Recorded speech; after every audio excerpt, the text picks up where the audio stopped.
오늘 본문을 보면 바울 사도가 제2차 전도행을 하면서 에베소 지역을 방문하게 됩니다.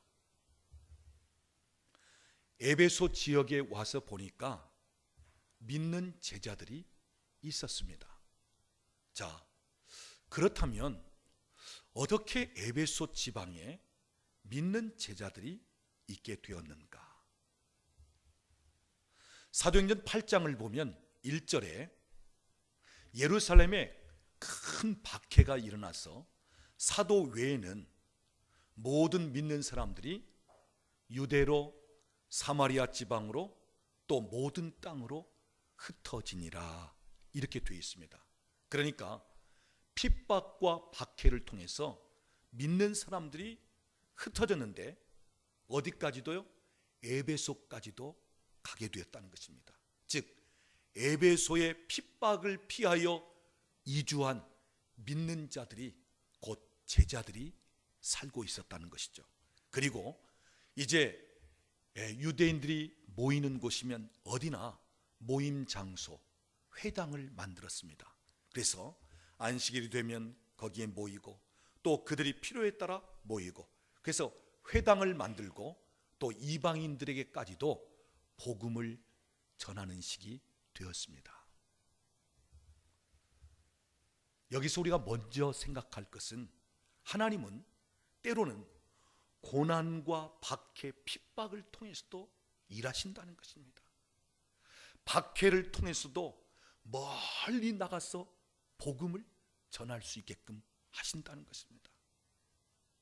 이 박해가 그 당시로서는 참 견디기 힘든, 또 피할 수밖에 없는 그런 박해지만 하나님은 복음이 증거될 수 있도록 이 핍박까지도 들어 사용하신다고 하는 사실입니다. 여러분, 그렇습니다. 오늘 우리 인생 가운데도 보면 때로는 고난과 힘든 일을 통해서 특별히 하나님이 가서 하시고자 하는 일들이 있어요. 우리가 고난을 당할 때 그 고난 당하는 순간에 너무너무 힘들고 괴롭지만, 그러나 그 고난까지도 우리에게 유익이 되게 하고 우리에게 복되게 하시는 경우가 있다고 하는 사실입니다. 여러분, 성경을 보십시오. 하나님께 쓰임받은 많은 사람들은 공통점이 있는데 모두가 다 고난을 거친 사람들이에요. 고난을 필수 학점으로 이수한 사람들입니다. 아브라함도, 모세도, 다윗도, 엘리야도, 바울 사도도, 그 누구도 역사상 크게 쓰임받은 하나님의 사람들은 반드시 이 고난의 과정을 거쳤다는 것입니다. 고난을 통해서 하나님을 전적으로 의지하게끔 만드는 것입니다. 고난을 통해서 믿음을 더 크게 만드는 것입니다. 고난을 통해서 더 성숙하게 만들고, 고난을 통해서 순종을 배우고 인내를 배우도록 하는 것입니다. 고난을 통해서 마음과 생각을 더 넓혀서, 그래서 모든 사람들을 수용할 수 있게끔 만드는 것입니다. 그래서 알고 보면 하나님은 우리에게 고난을 허락하시면서 우리를 넓혀가시고 우리 믿음의 그릇, 분량을 넓히신다고 하는 사실입니다. 결국 우리를 단련하신 때가 있는가 하면 정금과 같이 나오게 하시는 때가 있다고 하는 사실입니다. 사랑하는 여러분, 혹시 여러분 중에 고난을 당하고 계신 분 계십니까? 어렵고 힘든 상황 속에 계신 분들 있습니까? 주님을 의지하면서 믿음으로 나아갈 수 있기를 바랍니다. 하나님의 약속을 붙잡고 인내할 수 있기를 바랍니다. 하나님께서 모든 것을 합력하여 선을 이루시고 고난까지도 유익함이 되게 하실 줄로 믿습니다. 오늘 본문 2절 말씀을 보면 바울 사도가 에베소의 제자들을 만나서 이런 질문을 하게 됩니다. 너희가 믿을 때 성령을 받았느냐? 자, 그럴 때 에베소에 있던 제자들이 어떻게 대답하죠? 우리는 성령이 계심을 듣지도 못했습니다. 그러자 바울 사도가 또다시 질문을 합니다. 그러면 너희가 무슨 세례를 받았느냐? 그때 요한의 세례입니다 하면서 대답을 합니다. 자, 그럴 때 바울 사도가 이 에베소의 제자들에게 이와 같이 이야기합니다. 자, 우리 오늘 본문 4절 5절 말씀을 같이 읽어보도록 하겠습니다.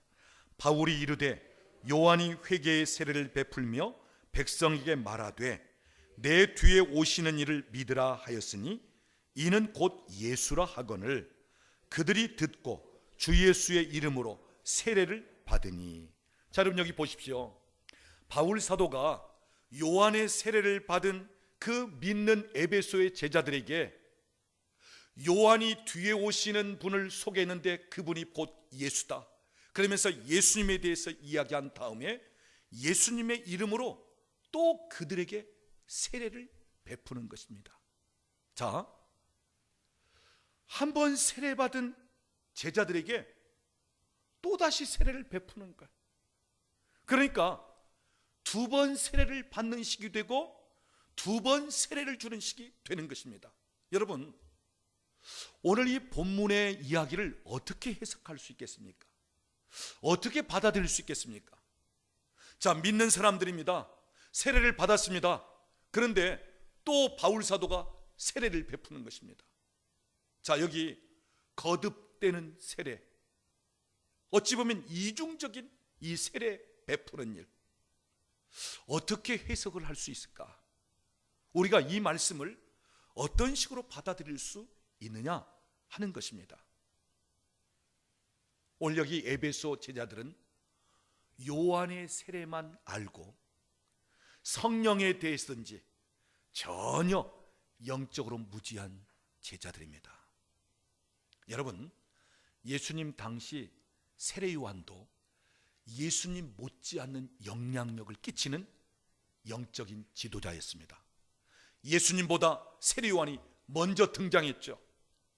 그 갈릴리 광야에서 또 요단강 강변에서 그 회개하라 천국이 가까웠느니라 외치는 소리가 위엄이 있고, 그러면서 그 범상치 않는 세례 요한이 등장하면서 많은 유대인들이 집중할 수밖에 없고, 그의 말씀은 능력 있고 그의 모습은 권세가 있고, 그러면서 그 요단강에서 세례를 베푸는 것입니다.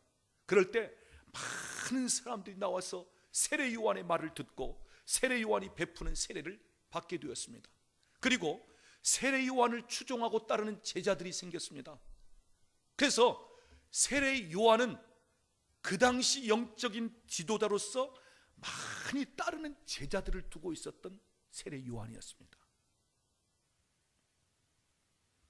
바로 세례 요한을 따르고 세례 요한에게 물 세례를 받은 제자들이 지금 에베소 지역으로 건너가서 거기에 머물고 있었다고 하는 사실입니다.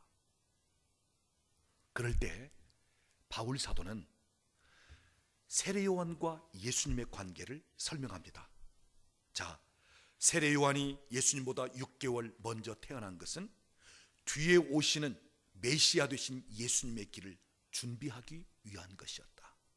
그리고 세례 요한은 말하기를 내 뒤에 오시는 분은 나보다 능력이 더 있으신 분, 내가 그분의 신발을 들기도 감당치 못할다, 그러면서 예수님에 관해서 준비된 자가 세례 요한이다. 그러면서 이 에베소의 제자들에게 예수님에 관해서 잘 설명을 하고 이야기를 합니다. 그리고 다른 이름이 아닌 주 예수의 이름으로 다시 세례를 베풉니다. 여러분, 이것은요, 세례 요한 정도만 알고 세례 요한으로부터 물세례 받은 정도만 아는 이 제자들에게 예수님을 이야기해 주고, 그리고 주 예수의 이름으로 세례를 받게 하면서 세례 요한 중심에서 예수님 중심으로 바꾸는 역할을 하고 있다고 하는 사실이에요. 여러분 기억하십시오. 오늘날 영적인 유능한 지도자들 많습니다. 역사상 영적인 거인들, 아주 위대한 사람들 많습니다. 그러나 우리가 그들을 따르고 그들을 추종하고 그들의 세례를 받고 그들의 제자가 된다면 우리에게는 구원이 없어요. 아무리 예수님 당시에 예수님 버금가는 세례 요한일지라도 세례 요한을 따르고 세례 요한의 제자가 되고 세례 요한의 세례를 받는 정도로 끝난다면 그것은 예수님과는 상관이 없다는 말입니다. 아무리 요즘 유능한 영적인 지도자가 있다 할지라도 그로부터 좋은 영향력을 받을 수는 있지만, 그러나 그를 따르고 그의 제자가 되고 그리고 그로부터 세례를 받으면서 그 사람 중심이 되어버리면, 예수를 모르는 식이 된다면, 성령을 모르는 식이 된다면 그에게는 구원이 없다고 하는 사실이에요. 죄송합니다만 제가 여러분의 목사지만, 제가 여러분이 저를 믿고 저를 따르고 저를 의지하고 제가 주는 세례 정도로 거기서 끝난다면 저는요, 여러분을 잘못 지도하는 목사입니다. 저는 예수 그리스도께로 인도하는 사람입니다. 여러분을 주님께로, 어떻게 하면 주님을 알게 하고, 어떻게 하면 주님을 만나게 하고, 어떻게 하면 주 예수 그리스도로 말미암아 구원을 받게 하고, 어떻게 하면 성령님을 경험하고, 어떻게 하면 하늘의 영적인 세계가 여러분 가운데 열려지면서 그 영적인 지식을 갖고, 그러면서 하나님 중심, 예수 중심, 이렇게 하는 것이 저의 역할입니다. 마치 유대인들에게 몽학 스승이 있어서 그의 자녀들을 잘 학교까지 인도하고 또 데리고 가는 그런 선생 역할을 했던 몽학 선생들처럼, 오늘도 제가 여러분을 예수님께로 인도하고 또한 성령님과 더 깊이 연합되고 만날 수 있도록 그 역할을 하는 것밖에 없는 것입니다. 여러분 기억하십시오. 세례 요한도 아니고요, 엘리야도 아니고요, 모세도 아니고요, 이 땅에 어느 유능한 지도자도 아니고요, 오직 예수밖에는 구원이 없다고 하는 사실입니다. 예수 이름 외에는 구원받을 이름이 우리에게 주신 일이 없다고 하는 사실입니다. 오직 예수, 예수님 밖에는 없습니다. 예수님 밖에는 우리의 구원자가 없다고 하는 사실입니다. 그래서 에베소에 있던 제자들이 세례 요한은 알고 세례 요한을 추종하고 세례 요한에게 주어지는 그 세례를 받았지만, 아직 예수님에 대해서 잘 모르고 성령님에 대해서는 듣지도 못한 이 제자들에게 바울 사도는 예수님을 잘 설명한 다음에 주 예수의 이름으로 다시 세례를 베풀면서 예수 중심이 되게끔 만들었다 하는 이야기입니다. 또 한 가지, 오늘 본문에서 물 세례만 이야기하는 것이 아니라 성령 세례를 이야기하고 있다는 사실을 알아야 합니다. 자, 요한의 세례는 물 세례입니다. 그러나 요한이 말하기를, 마태복음 3장 11절 말씀 보면, 내가 너희에게 주는 세례는 회개의 세례이지만 내 뒤에 오시는 분은 나보다 능력이 더 많으신 분, 내가 그의 신발을 들기도 감당치 못할 분, 그분이 오시는데 그분이 오시면 너희에게 성령과 불로 세례를 주리라 그랬어요. 요한의 세례는 물 세례지만 예수님이 오셔서 주시는 세례는 성령 세례요, 불 세례라는 것입니다. 여러분, 예수님이 먼저 이 물 세례와 성령 세례를 다 받으셨어요. 우리가 마태복음 3장 16절을 보면 예수님이 요단강에 와서 세례 요한에게 먼저 물 세례를 받습니다. 그리고 그 물에서 올라오실 때 무슨 광경이 펼쳐졌죠? 하늘이 열리면서 성령이 비둘기같이 예수님 위에 임하셨습니다. 이것은 곧 성령 세례를 가리키는 것입니다. 자, 물 세례를 받으신 예수님은 성령 세례도 받으셨다고 하는 사실이에요. 그래서 오늘 교회는, 우리 믿는 사람들은 물 세례 받는 것으로만 끝날 것이 아니라 그냥 교회에서 예수님을 주로 고백하면서 물로 세례 받는 그 정도로 그칠 것이 아니라 성령 세례까지 받아야 한다고 하는 사실입니다. 이게 성경적입니다. 주님이 이 두 가지 세례를 다 받으셨고, 사도행전에 보면 사도들과 교회가 다 물세례와 동시에 성령이 거기에 강력하게 임하면서 성령 세례까지 받았다고 하는 사실입니다. 문제는 오늘날 많은 교회들이, 예수를 믿는다고 하는 많은 크리스찬들이 물세례 정도에 머물러 있다고 하는 사실이에요. 에베소의 제자들처럼 요한의 세례는 받았지만 아직도 성령님에 대해서 계시는지 안 계신지 듣지도 못했고 알지도 못하고 너무너무 무지한 상태에 있다고 하는 사실입니다. 물 세례는 받았는데 성령 세례에 대해서는 알지 못하는 그러한 에베소 제자들과 비슷한 교회의 모습, 오늘 현대인들, 예수 믿는 크리스찬들의 모습이라고 하는 사실이에요. 여러분, 오늘날 말씀하는데 자꾸 말씀을 얘기하고 말씀 중심이라고 하는 분들의 실수, 자기들이 알고 자기들이 주장하는 말씀만을 자꾸 얘기하는 거예요. 이 성경 전체를 다 하나님의 말씀으로 받아들이고 이 말씀을 그대로 다 믿는, 이게 아니고요, 말씀을 얘기하는데 자기가 좋아하는, 자기 칼라에 맞는, 나름대로 자기가 주장하는 그 말씀 정도에 머물러 있다고 하는 사실이에요. 그래서 자기가 생각하지 않은 말씀에 대해서는 별로 받아들이지 않습니다. 여러분, 성경은요, 성령 하나님에 대해서 말씀하고 있고요, 성경은요, 성령님의 은사나 역사를 이야기하고 있고요, 성경은요, 천사들과 귀신들에 관해서 얘기하고 있고요, 성경은요, 각종 은사와 더불어 예언도 얘기하고 있고요, 성경은 병든 자를 고치는 것도 귀신을 쫓아내는 것도 이야기하고 있습니다. 엄청난 방대한 영적인 세계관에서 성경은 이야기하고 있습니다. 그런데 오늘날 말씀을 하면서도 성령님의 은사나 역사나 영적인 존재들, 영적인 세계들, 이것을 받아들이지 않고 이것을 믿지 않는다면 이 성경 전체를 안 받아들인다는 것입니다. 이게 오늘날 말씀을 얘기하면서도 이 모순된 모습이에요. 오늘날 교회마다 제자훈련 또는 제자대학, 여러분, 목적이 무엇입니까? 예수님의 제자가 되자는 거예요. 단순한 목사의 제자가 아니고 예수님의 제자가 되자, 이게 제자대학, 제자훈련의 목적입니다. 그렇다면 제자는 스승을 그대로 닮는 것이 제자입니다. 그렇다면 예수님의 인품, 예수님의 성격, 예수님의 삶, 또는 예수님께서 행하신 일, 그의 사역, 이 모든 것을 그대로 닮아가야 예수님의 제자예요. 그런데 죄송합니다만 오늘날 많은 제자대학, 제자훈련이 말씀 중심으로 지식적으로는 잘 배워갑니다. 그런데요, 신앙생활 중에 병 고치는 것도, 귀신 쫓아내는 것도, 이것은 다 배제시키는 거예요.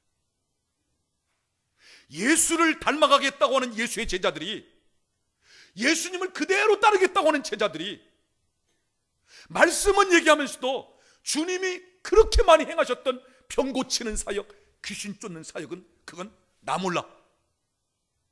그건 제자가 아니죠. 아니, 예수님의 제자라면 주님이 하신 그 일을 그대로 따라가고 그대로 행해야 되지 않겠습니까? 이게 제자예요.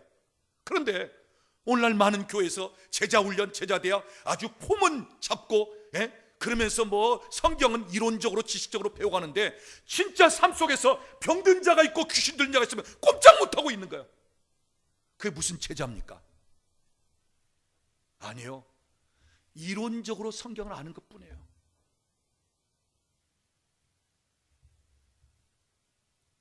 오늘날 교회 안에 하나님의 말씀은 있다고 하면서도 말씀에 나타난 이 성경에 놀라운 하나님이 행하시는 역사, 이것은 없다 그 말이에요.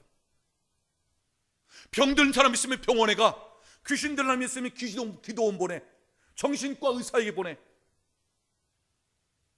주님은 그렇게 하지 않았습니다. 주님은 직접 그를 만지시기도 하시고 직접 그에게 명령하시고, 오늘날 여러분 세상 사람들, 악한 영에 시달리는 사람들이 얼마나 많은 줄 아십니까? 우울증부터 시작해서 각종 정신적으로 시달리는, 우리는 알지 못하지만 너무너무 고통당하는 사람 앞으로 갈수록 더 많아집니다. 그런데 그분들에게 약 먹으세요? 예? 아니요. 예수의 이름 명하노니 떠나갈지어다. 자유케 하고 새롭게 하고. 여러분, 한 영혼이 악한 영에 시달리면서 평생을 괴롭게 사는데 그 한 영혼을 자유케 하고 그 한 영혼을 새롭게 살 수 있게 한다는 것, 이게 얼마나 귀하고 얼마나 놀라운 일입니까? 문제는 오늘 현대 교회가, 현대 예수 믿는 크리스찬들이 에베소의 제자들에 머물러 있다고 하는 사실이에요. 요한의 물 세례는 아는데 성령에 대해서는 듣지도 못한 상태입니다. 그리고 성령 세례, 불 세례에 대해서는 전혀 경험도 없습니다. 진짜 하나님의 교회는 성령이 임재하시고 운행하시고 하나님의 초자연적 역사가 나타나고 말씀과 더불어서 말씀 그대로의 능력이 나타나는 것이 교회인데, 하나님의 영광으로 충만하게 덮이는 것이 교회인데, 교회 예배 중에도 하나님을 만나면서 때로는 질병이 떠나가기도 하고, 때로는 마음속에 상한 심령이 고침을 받기도 하고, 때로는 악한 영들이 떠나가면서 자유함을 입는 이 예배 자리, 하나님이 찾아오시는 이 자리인데, 오늘날 교회가 말씀은 얘기하면서 그냥 듣기조차 하는데 하나님께서 행하시는 일들이 하나도 없어요. 주님의 사역은 그 사역이 아닙니다. 성경은 그렇게 얘기하고 있지 않습니다. 하나님의 나라는 말에 있지 아니하고 능력에 있다고 말씀했습니다. 귀신을 쫓아내는 것을 보거든 하나님의 나라가 이미 너희에게 임하였느니라 말씀하고 있습니다.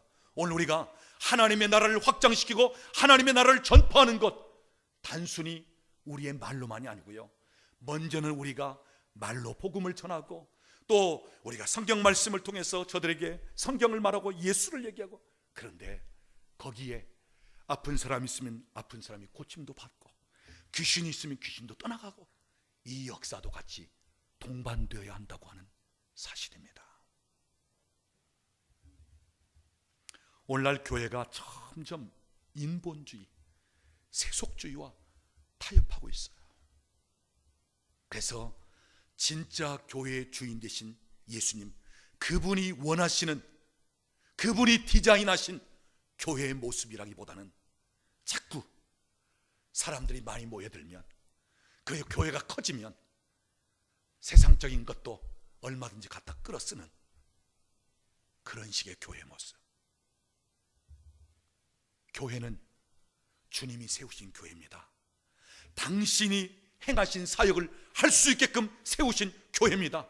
그리고 제자들을 세운 이유도 주님이 당신이 하셨던 일을 계속해서 할 수 있도록 제자들을 부르시고 그들을 훈련시키고, 그리고 이제는 그들을 보내시는 것입니다.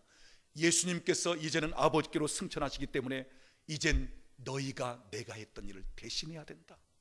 그래서 요한복음 14장 12절 보면, 진실로 너희에게 이르노니 내가 행한 일을 너희도 할 것이요 이보다 더 큰 것도 행하리니 이는 내가 아버지께로 감이니라. 주님은 더 이상 세상에 머무르실 수 없기 때문에 이제 아버지께로 갑니다. 그러면서 뭐라고요? 땅끝까지 이르러 증인되라 하면서 그냥 말로만이 아니라 내가 천국 복음을 전하면서 병든 자도 고치고 귀신도 내쫓듯이 하던 그 사역을 통해서 땅끝까지 증인되어라. 이제는 내가 행한 일을 너희가 행할지니라. 여러분, 이게 교회고요, 이것이 예수님의 제자고요, 오늘 우리 믿는 자들이라고 하는 사실입니다. 사랑하는 여러분, 오늘 우리는 그냥 말씀을 지식적으로 받고 이론적으로 말씀을 붙잡고 있는 이 정도가 아니라 이 성경에 있는 하나님이 행하신 모든 역사와 능력은 오늘도 나타난다. 오늘도 우리에게 주신 권세다. 얼마든지 교회가 이 일을 행할 수 있고 우리 믿는 자들이 할 수 있다. 여러분, 이 말씀을 여러분이 그냥 이론적으로 지식적으로 받지 말고 이 말씀을 능력으로 받고 생명으로 받고 영으로 받고 하나님께서 능히 나를 통해서도 얼마든지 행하신다는 이 확신을 가지고 받으실 수 있기를 바랍니다. 그렇다면 성령 세례는 무엇인가 하는 것입니다. 여러분, 오늘 본문 6절 말씀 보면 바울이 그들에게 안수하며 성령이 그들에게 임하심으로 방언도 하고 예언도 하니, 여기 성령이 그들에게 임하셨다는 것입니다. 무슨 말입니까? 마치 머리에 물이 얹어지듯이 성령님이 위에 임하시면서 성령 세례를 받았다는 거예요. 그럴 때 방언도 하고 예언도 했다. 자, 여기 방언, 성령이 우리에게 임하실 때 우리의 혀를 강권적으로 붙잡는 것입니다. 그래서 내가 말하고자 하는 대로 기도하는 것이 아니라 성령이 말하게 하심을 따라서 기도하는 것입니다. 이게 방언 기도입니다. 그 다음 예언. 예언하면 아니 무슨 교회에서 예언이야? 아니 오늘날 무슨 예언이야? 굉장히 이상하게 생각하고 오늘날 이 예언하면 잘못됐어, 틀렸어, 이단이야, 이렇게 나오는 식이 되는 그러한 이 마지막 때입니다. 근데 여러분, 성경에 방언과 예언을 얘기하고 있다면 그러면 방언은 괜찮고 예언은 틀린 것입니까? 성령의 9가지 은사 중에 예언도 있고 방언도 있는데 그러면 방언은 교회에서 하면 되고 예언은 그것은 잘못된 것입니까? 아니 똑같은 성경에 지금 같이 얘기되고 있는데 오늘 이 말씀에 성령이 그들에게 임하니까 에베소 제자들이 방언도 하고 예언도 했다는데 그러면 하나는 괜찮고 하나는 잘못된 거예요? 아닙니다. 방언도 예언도 다 받아들일 수 있는 거예요. 오늘도 얼마든지 예언의 은사를 통해서 하나님은 공동체를 유익하게 하시고 이 예언의 은사를 통해서 참 하나님께서 놀랍게 역사하십니다. 여러분, 예언도 내가 말하고자 하는 것을 하는 것이 아니고요, 상대방이 듣고자 하는 것을 말하는 것이 아니고요, 성령께서 말씀하시고자 하는 것을 이야기하는 거예요. 문제는 오늘날 교회 안에서 예언하면 마치 세상에서 점쟁이나 무당이 예언하는 것 같은 개념을 갖고 있기 때문에 잘못 오해하는 것입니다. 여러분, 세상의 귀신을 통한 점쟁이, 무당이 예언하는 것은 앞으로 되어질 일을 알아맞추는 듯한 예언이에요. 그러나 성경의 예언은, 성령의 은사 중의 예언은 장래일을 알아맞추는 정도가 아니라 오늘 나에게 위로하고 격려하고 그러면서 소망을 주고 그러면서 장차 장래에 대한 비전을 얘기하고 하나님께서 나를 통해서 어떤 계획을 갖고 계시는가 이 부분을 이야기하면서 그를 세우고 일으키고 격려하고 그러면서 그 삶을 바꾸는, 그의 인생을 바꾸는, 이게 예언의 능력입니다. 이 예언을 몰라서 문제가 되지 이 예언이 잘 되어진다면 얼마나 유익하고 얼마나 복된지 몰라요. 한 사람이 예언 한마디를 통해서 바뀌어버려요. 저희 교회 사모님 조카들이 있는데 그 조카들을 저희 교회 금요 기도 시간에 데리고 왔어요. 딸들입니다. 근데 딸 하나는 고등학교인데 집을 몇 번 가출해 가지고 그냥 이렇게 하면서 속을 썩이고 하던 또 딸, 그 다음에 그 언니는 또 자살을 2번씩이나 시도하려고 했던 그런 그 대학교 다니는 애였어요. 저희 집사람이 그 아이들을 위해서 기도하고 하나님이 주시는 예언적인 말씀을 선포했습니다. 그런데요, 그 예언적인 한마디가요 그 젊은 여고생 여대생을 바꿔놓은 겁니다. 동생은 고등학교 졸업하면서 신학교를 가면서 지금 전도사로 사역을 하고 있고요, 언니도 자기를 비관하고 이게 아니고요, 엄청난 장래에 대한 꿈과 비전을 가지고 아주 멋지게 살아가고 있고요. 여러분, 한 번의 그 하나님께서 사역자를 통해서 말하게 하시는 그 하나님의 말씀이 그에게 얼마나 위로가 되고 격려가 되고 그에게 얼마나 소망이 되고 장래에 대한 마치 표대가 되면서 그 인생을 바꾸는,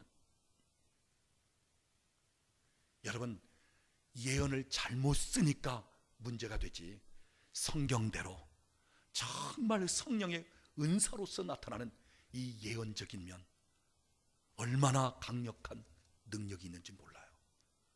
그래서 교회 안에 오늘날 예언을 못하게 하는 사단의 마귀의 장난이 바로 거기에 있는 것입니다. 성경을 보면 고린도전서 14장 1절에 신령한 것들을 사모하면서 특별히 예언을 하려고 하라 그랬어요. 고린도전서 14장 5절 말씀 보면 나는 너희가 다 방언 말하기를 원하고 특별히 예언하기를 원하노라.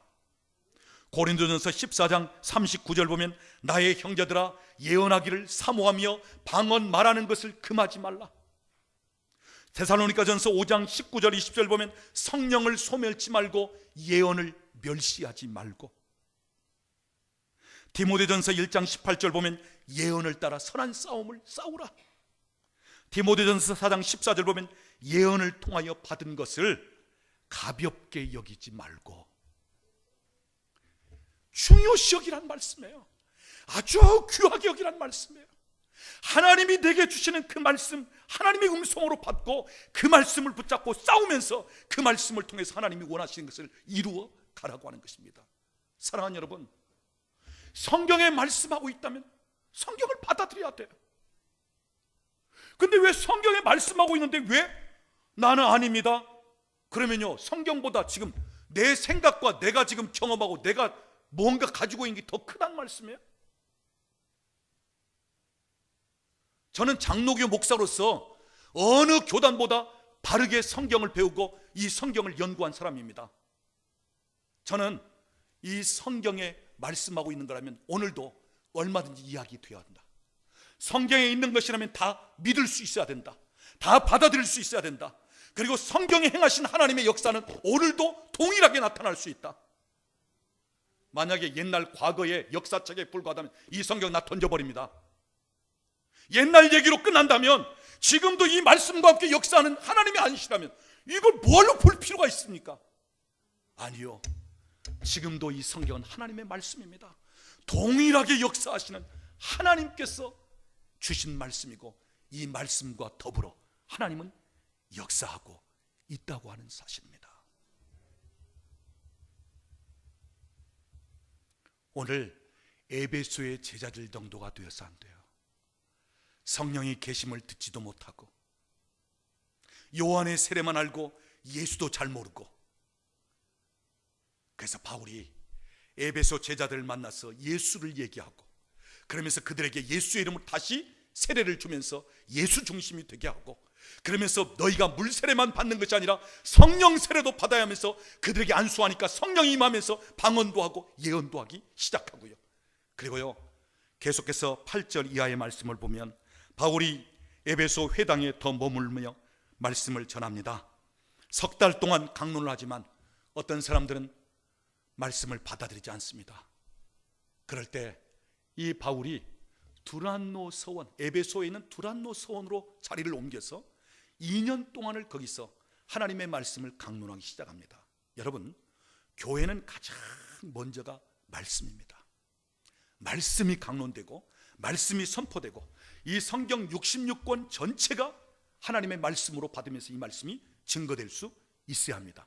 동시에 이 말씀이 증거될 때 하나님께서 오늘 본문 10절 말씀 보니까 아시아에 사는 유대인이나 헬라인이나 다 주의 말씀을 듣더라. 말씀을 배우고 듣습니다. 동시에 11절 보니까 성령 세례를 받은, 성령이 강력하게 임한 이 바울 사도를 통해서 손으로 놀라운 능력을 행하게 하십니다. 그리고 12절 보면 심지어 무슨 일까지 나타나죠? 바울의 몸에 있는 손수건이나 앞치마만 가져다가 병든 사람에게 얹을지라도 그 병이 떠나가고 악한 귀신들이 나가버립니다. 여러분, 말씀과 더불어 성령 세례, 성령님이 임하시면서 그 말씀을 뒷받침하면서 강력한 복음 전파, 강력한 능력 전도가 일어났다고 하는 사실이에요.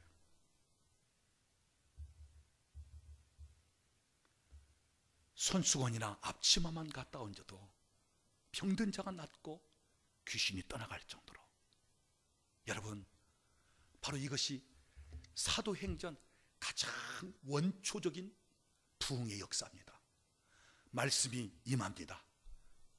그리고 세례를 받고 동시에 성령이 임합니다. 성령 세례를 받고, 그러면서 말씀과 더불어 주님이 천국 복음을 전하면서 병든 자도 고치고 귀신도 쫓아내면서 하나님의 나라를 이 땅에 확장시켰던 것처럼 계속해서 동일한 역사가 이 사도행전을 통해서, 예루살렘 교회를 통해서, 이방 교회들을 통해서 나타나게 되었다고 하는 사실입니다. 그렇다면 여러분, 오늘도 이러한 부흥, 이러한 역사는 계속되어야 한다고 하는 사실입니다. 사도행전은 28장으로 끝나지만 오늘도 29장은 오늘 현대 우리 교회를 통해서 계속 되어져야 한다고 하는 사실입니다.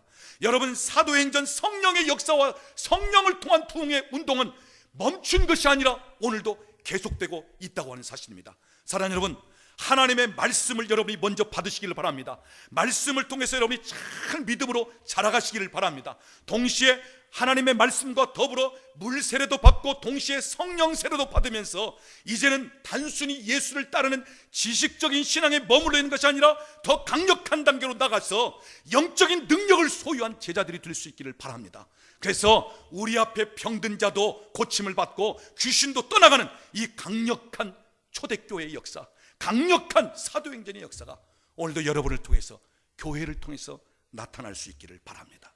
여러분, 눈을 들어 세상을 바라보십시오. 아무리 돈 많고 권세 있는 사람들 행복하고 잘 사는 것 같은데 영은 죽어 있는 것입니다. 아니, 악한 영에게 시달리고 고통을 당하며 그들의 종노릇하고 있는 것입니다. 질병에 또는 여러 가지 근심 걱정, 말 못하는 것들에 눌려서 고민하고 괴로움을 당하는 사람들이 얼마나 많이 있습니까? 여러분, 오늘 우리에게 그 영혼들을 맡겨주신 것입니다.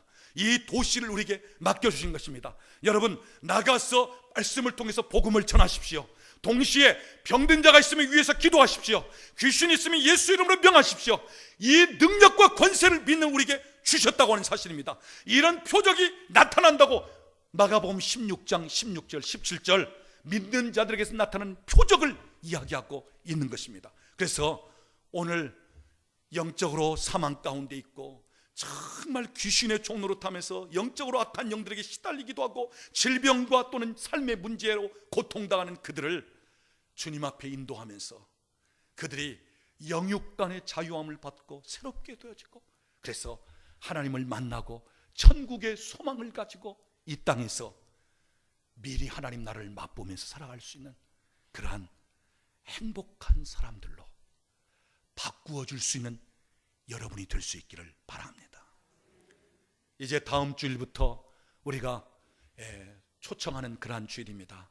여러분 주변에 아직도 하나님을 알지 못하는 분들, 한 영혼 한 영혼 그들을 위해서 기도하면서, 그리고 이제 그들을 초청하면서 내가 예수 그리스도로 말미암아 구원받은 것처럼 내가 성령 받고 새롭게 바뀌면서 내 삶이 참 놀랍게 변한 것처럼 저들에게도 그와 같은 동일한 하나님의 역사를 경험할 수 있도록 먼저 경험한 여러분이 좋은 영적인 안내자가 되어서 저들을 이끌어주고 저들을 섬기고, 그래서 다 같이 하나님의 구원에 참여할 수 있는 그러한 복된 통로가 될 수 있기를 우리 주님의 이름으로 축원합니다.